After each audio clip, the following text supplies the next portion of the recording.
Hello అండి, నమస్తే. Welcome to my channel food it kitchen. నేను మీ నాగిని. దీపావళి వచ్చేస్తుంది కదండి, ఏ స్వీట్ ప్రిపేర్ చేయాలా అని ఆలోచిస్తున్నారా? అయితే ఈ కొత్త స్వీట్ రెసిపీ మీకోసమేనండి. ఒక్క చుక్క కూడా నెయ్యి వాడకుండా చాలా ఈజీగా, చాలా టేస్టీగా ఈ బర్ఫీని ఏ విధంగా ప్రిపేర్ చేయాలో నేను చూపించిపోతున్నానండి. రుచికి రుచి, అలాగే టెక్చర్కి టెక్చర్ కూడా సూపర్ ఉంటుందండి. మరి ఈ స్వీట్ని ఎలా ప్రిపేర్ చేయాలో చూసేద్దామా? Let start. ఫస్ట్ ఒక ప్యాన్ పెట్టి పావు కప్పు ఉప్మా రవ్వని లో ఫ్లేమ్లో వేయించుకోవాలండి. కలర్ చేంజ్ అవ్వాల్సిన అవసరం లేదు, జస్ట్ ఒక 4 నుంచి 5 నిమిషాల పాటు వేయించుకోవాలండి. ఇలా వేయించుకున్న రవ్వని ఒక ప్లేట్లోకి ట్రాన్స్ఫర్ చేసేయాలి. తర్వాత అదే ప్యాన్లోకి 1 కప్పు పల్లీలు వేసి దోరగా వేయించుకోవాలి.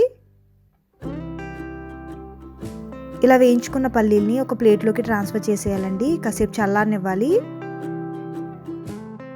తర్వాత ఈ పల్లీలకి పొట్టు తీసేయాలన్నమాట. ఇలా పొట్టు తీసేసిన పల్లీల్ని మిక్సర్ జార్లో వేసి బాగా మెత్తగా పొడి చేయాలండి.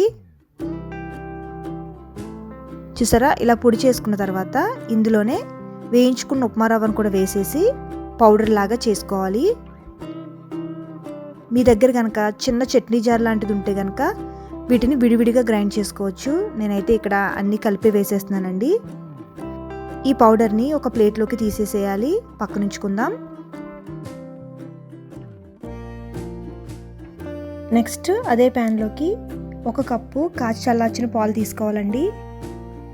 ఈ పాలల్లో నేను కొంచెం కుంకుమ పువ్వు వేసి తీసుకున్నానండి, కలర్ కోసం అన్నమాట. మీరు కావాలంటే కుంకుమ పువ్వు లేకపోతే కనుక కలర్నన్నా, ఫుడ్ కలర్ అన్నా యూజ్ చేసుకోవచ్చండి. ఇప్పుడు ఈ పాలల్లో 1/2 కప్పు పంచదార, 1 టేబుల్ స్పూన్ ఎండు కొబ్బరి పొడి వేసుకోవాలి. పాలు కొంచెం మరిగి దగ్గరికి అవ్వాలండి.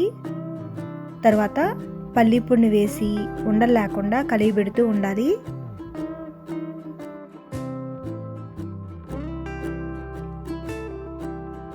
తర్వాత ఇందులోకి 2 టేబుల్ స్పూన్ల ఫ్రెష్ పాల మీగడ వేసుకోవాలండి.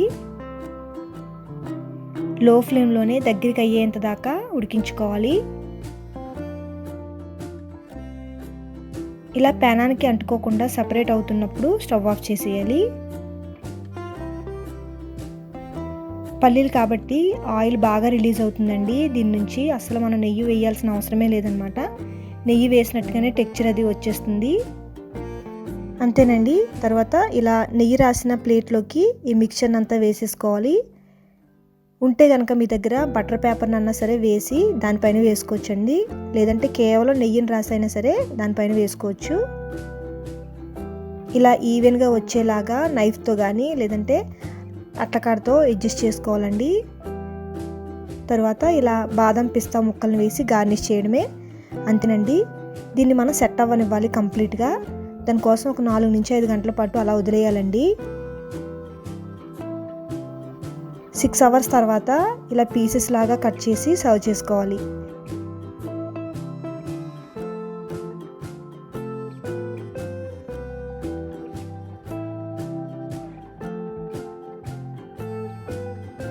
నోట్లో వేసుకుంటే వెన్నలా కరిగిపోతుందండి ఈ పీనట్ బర్ఫీ.